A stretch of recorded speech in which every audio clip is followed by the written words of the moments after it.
नमस्कार, आपका स्वागत है एमएसटीवी के टॉक शो रूबरू में। मैं हूं नेहा चौहान और आज मैं मौजूद हूं शाश्वती चौधरी मैम के साथ, हु इज एन आर्टिस्ट।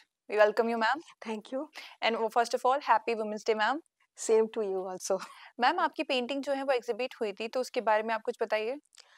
ये पेंटिंग जो है स्पेशली जो पेंटिंग यहाँ पे डिस्प्ले जी। हुआ था ये एक्चुअली लास्ट ईयर दिसंबर में एक कैंप हुआ था बिमला आर्ट फोरम के तरफ से गुड़गांव में, वहाँ पे बनाया गया। ये जी। 3 दिन का कैंप था, तो बहुत कम टाइम पे बना हुआ ये पेंटिंग था। तो उसका जो टॉपिक था वो मैं खुद ही को पेंट किया था जी। Just to searching for a topic kind of. Generally मेरा तो कॉन्सेप्ट बिल्डिंग में थोड़ा टाइम लगता है, बट जी। कैंप का जो है टाइमिंग कम होता है तो हम कुछ और सोच के बनाते हैं, तो वो थोड़ा-सा रियलिस्टिक इंस्टेंट सिचुएशन को लेके मैंने पेंटिंग करा था। That's lovely ma'am. हुँ। जैसे कि पेंटिंग्स जो होती हैं उनमें अलग अलग डिफरेंट टाइप ऑफ स्टाइल्स होती हैं, कंटेम्प्रेरी होती हैं, कुछ फोक आर्ट होती है, तो आपने कौन सी स्टाइल चूज करी थी अपने हाँ, पेंटिंग्स मैं के लिए? एक्चुअली कंटेम्परेरी आर्टिस्ट हूँ। ओके। फ़ोक आर्ट मैं शौक से कभी-कभी करती हूँ, बट मेन मैं कंटेम्परेरी में ही हूँ। Okay ma'am. तो मैम जैसे कि आपकी पेंटिंग्स का जो स्टाइल है, तो जैसे आप कभी भी पेंटिंग जब बनाने की सोचते हैं, तो डू यू प्लान करते हो आप उस चीज़ को, या फिर आप ऐसे ही अपने इनिशिएटिव जो होते हैं खुद ही आप स्टार्ट कर देते हो कि that you just take a portrait and start painting? नहीं, actually there are variety of process. तो अगर बहुत सोच के जो करते हैं जी। उसके लिए जनरली हमने जो सीखा, मैं एक आर्ट कॉलेज बैकग्राउंड से आती हूँ, जी। तो इसीलिए टेक्निकलिटी मेरे लिए इम्पोर्टेंट होता है। जी। तो पहले मैं एक स्केच बुक में उसका आइडिया डेवलप करती हूँ, फिर उसके बाद उसका कंपोजिशन में ध्यान देती हूँ। फिर जाके जब फाइनली मुझे लगता है कि ठीक है अभी कैनवास के लिए, then I start painting on canvas. तो ये तो प्रोसेस है। फिर कैनवास के अंदर भी एक टेक्निक रहता है अंडर पेंटिंग की, कहाँ जी। कहाँ मैं डेप्थ करूँगी, कहाँ लाइट रखूँगी, उसका एक आइडिया कर लेती हूँ एक मोनोक्रोम में। Then I go for colour. तो ये मेरा तो प्रॉपर प्रोसेस है।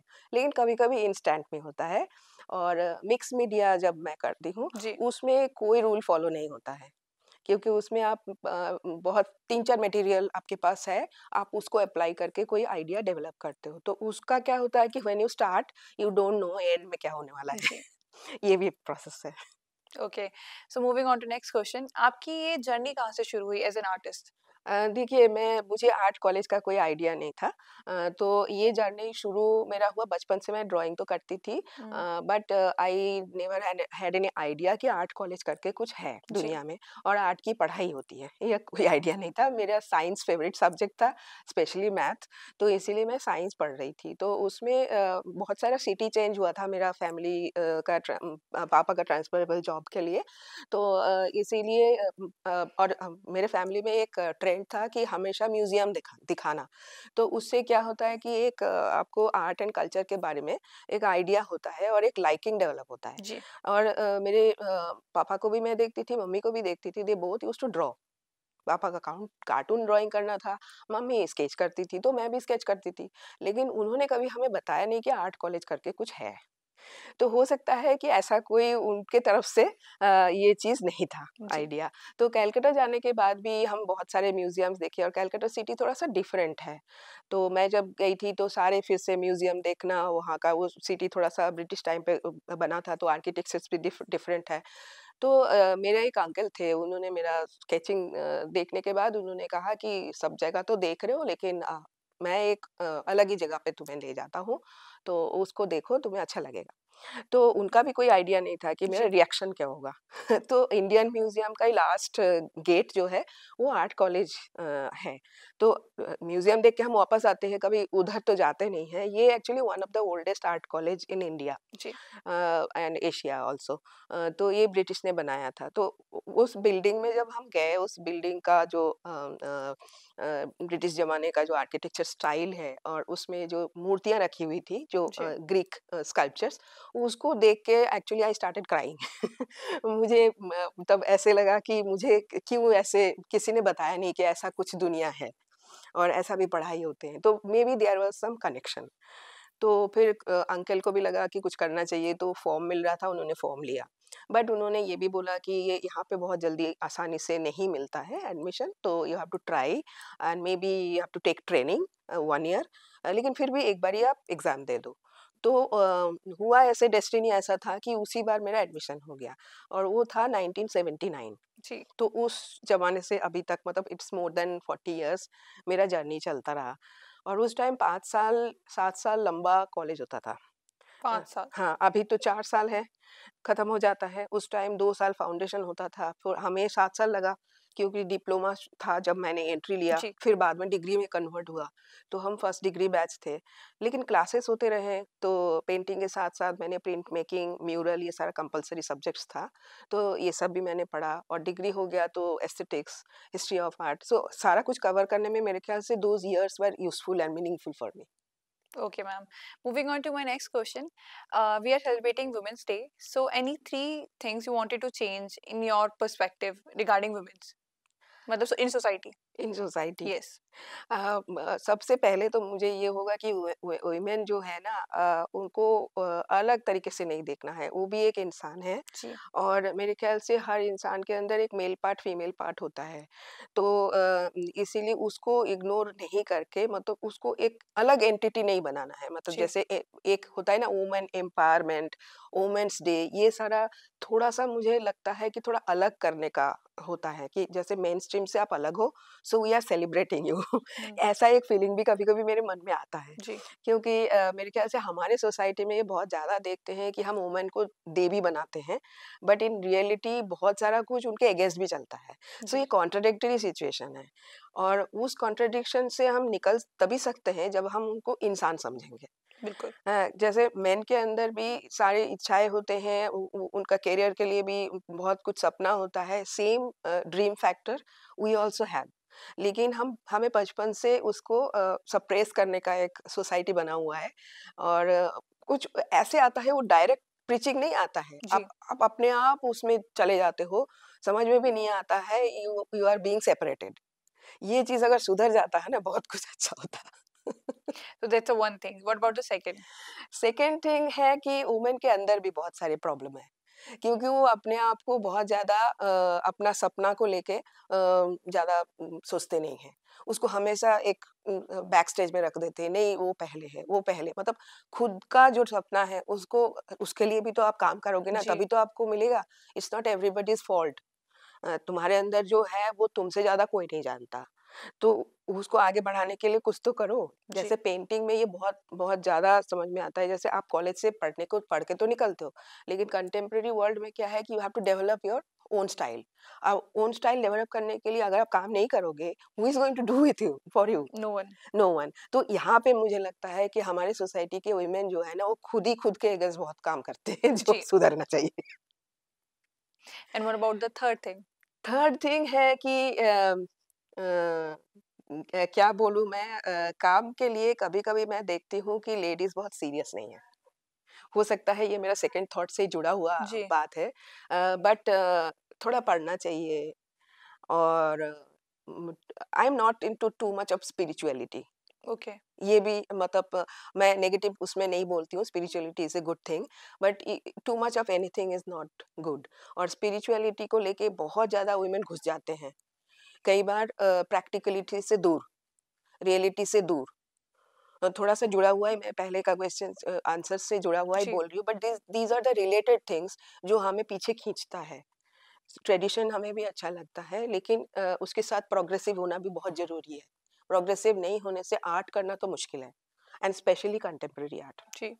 क्योंकि कंटेम्परेरी आर्ट के साथ जो आपका ट्रेडिशनल आर्ट है, उसका मेजर फ़र्क यही है कि कंटेम्परेरी इज़ थिंकिंग आर्टिस्ट। तो थिंकिंग आर्टिस्ट मतलब आपको समाज को जो ऑब्जर्व करना है ना, वो थोड़ा-सा आपको इंटेलेक्चुअली उसके पीछे काम करना पड़ेगा जी। और रियलिस्टिक सिचुएशन को समझना पड़ेगा और उसका फिर रिफ्लेक्शन आप आर्ट के थ्रू दोगे, यही कंटेम्परेरी आर्ट है। बट जब हम ट्रेडिशनल में जाते हैं ना, उसमें क्या होता है, जो आपको ट्रेडिशनली सिखाया जाता है, आप उसी को फॉलो करते हो। बिल्कुल। There is nothing adding to it. और specially in this era when I am contemporary artist, मेरे पीछे बहुत सारे आर्टिस्ट बहुत सारा काम कर चुके हैं, सो हमारे लिए बहुत मुश्किल है कि something new we have to create. एक बहुत साल चला जाता है, मतलब आप पास करने के बाद आप टेक्निक तो सीख जाते हो, बिल्कुल। Technique and skill is with you, और जो समाज में हो रहा है वो तो अपने आप हो रहा है, बट उसका रिफ्लेक्शन मेरे तरफ से क्या होगा, ये एक बहुत सोचने वाली, उसके लिए रीडिंग जरूरी है। मैंने जहाँ जहाँ तक इतने लंबा इस फील्ड में रह के देखा है कि not only female, males also sometimes they don't read much. तो मुझे लगता है कि आर्टिस्ट को पढ़ना चाहिए और ऑब्जर्वेशन और क्लैरिटी करना चाहिए, तो अच्छा कंटेम्प्रेरी आर्ट बनेंगे। जैसे हिस्ट्री जानना ज़रूरी है, बिल्कुल। वैसे मॉडर्न वर्ल्ड में क्या हो रहा है उसको लिंक करना भी ज़रूरत है। फॉर एग्ज़ाम्पल मैं आपको एक चीज़ बताती हूँ, जैसे मेरे ज़माने में एक्रेलिक मीडियम नहीं था, okay. Only oil on canvas. उस टाइम कोई भी रेडी मटेरियल नहीं मिलता था। So we used to create our canvas, और टेक्सचर व्हाइट बॉटल मिलता था, sometimes we had to make that liquid even. वो सारा जो टेक्निक है ना, अभी किसी को पता नहीं है, क्योंकि वो सिखाया नहीं जाता। हमारे टाइम पे वो मार्केट में नहीं मिलता था, तो वी एडॉप्टेड मेनी थिंग्स। अभी मिलता है। जी। तो और जब मैं मिक्स मीडिया में काम करती हूँ, मैं कोलाज को लेके बहुत काम किया है। तो कोलाज ऐसे सुनने में बहुत सिंपल आइडिया लगेगा, लेकिन मैं उसके पीछे बहुत नए ट्रीटमेंट करती हूँ, जो आपको प्रैक्टिस से आता yes, very true. Practice make man है। Perfect. Yes, yes, daily practice की ज़रूरत है। बिल्कुल। तो मैम आप ये जो कंटेम्प्रेरी जो आप स्टाइल फॉलो करते हैं, तो आपने इसी को ही क्यों चूज़ किया? आई मीन अदर स्टाइल्स को क्यों नहीं फॉलो किया? इसी देखिए अदर्स, मैं आर्ट कॉलेज में एंट्री ली तो वो मेरे साथ मतलब वो नेचुरली आ गया। ओके। और ऐसा नहीं है कि ट्रेडिशनल आर्ट मैंने कभी किया नहीं, किया है। लेकिन ट्रेडिशनल को मैंने अपनाया इसलिए नहीं, क्योंकि उसमें मुझे लगता है कि थोड़ा मैं पुराने ज़माने का फ़ॉलो करूँगी। वो मैं कभी-कभी रिसर्च वर्क में करती हूँ, जी। क्योंकि मैं म्यूज़ियम के साथ भी जुड़ी हुई हूँ। फाइन आर्ट के बाद मैंने एमए इन म्यूज़ियोलॉजी किया है, तो मैं उसको रिसर्च वर्क की तरह करती हूँ। कभी-कभी मैं आर्ट एंड कल्चर के ऊपर आई राइट ऑल्सो, ओके। 2-3 मैगज़ीन में मैं लिखती हूँ, तो उस टाइम मैं उन चीज़ों का चर्चा करती हूँ। That is our root. तो हो सकता है कि मेरा कोई कंटेम्परेरी ड्राइंग के अंदर या पेंटिंग के अंदर आपको कहीं जाके वो रूट आपको मिलेगा, बट ज़रूरी नहीं है कि मैं उसी को फ़ॉलो करूँ। जी। मतलब मैं चाहती हूँ कि मेरा कुछ न्यू स्टेटमेंट हो, मतलब you bring out new things with your my my painting. Own statement. Okay. Contemporary में ही वो पॉसिबल है कि मेरा जब सिग्नेचर जा रहा है, तो मेरा सिग्नेचर स्टाइल क्या है? यस। वो क्या है? मैं क्यों आर्टिस्ट बनी हूँ? मेरे मेरे पास वो सवाल ज़्यादा बड़ा है। That's really lovely. हाँ, ट्रेडिशनल आर्ट में तो वो मधुबनी कोई कर रहा है, मैं वही उसी स्टाइल में, तो मेरा तो अपना कुछ है नहीं ना उसमें। Very true. I am just following something. Okay, moving on to next question. Moving on to my next question. तो जैसे कि आपने बताया कि पेंटिंग्स के बारे में हमने बात करी, तो आपकी जर्नी जो थी, आपने बताया कि आपने इतने 1980 1997 से 1979 से मैं आर्ट हाँ जी, कॉलेज में आपने गई थी, और फिर 87 में 86 में मैं निकली वहाँ से। तो ऐसी कोई पेंटिंग है जो मतलब इट्स वेरी इंस्पायरिंग टू, जिसके पीछे कोई बैक स्टोरी हो, जो काफ़ी आपको लगता है कि ये बहुत फनी भी है या फिर इंटरेस्टिंग है, जो मेरा आपको अभी तक पेंटिंग, जी। वो मैं आर्ट कॉलेज का ही जो पहला 3rd ईयर में हम जब ऑयल पेंटिंग शुरू जी। किए, हमारा जो लर्निंग प्रोसेस था वो यूरोपियन एकेडमिक था। ओके। तो उसमें बहुत स्लोली चलता है, पहले ड्राइंग करो, पहले फिर स्केचिंग करो, फिर चारकोल करो, फिर वाटर कलर करो, फिर जाके आपको ऑयल मिलेगा। ऑयल में भी फिर आपको पहले मोनोक्रोम करना पड़ेगा, फिर कलर। तो 3rd ईयर के एंड में जब कलर ऑयल पेंटिंग हमारे लिए अलाउड हुआ, तो मैंने एक पेंटिंग करी। वो हमारा जो आर्ट कॉलेज है ना, वो ब्रिटिश ज़माने का बिल्डिंग है, जी। और उसका लकड़ी का सीढ़ी है, वुडन स्टेयर्स।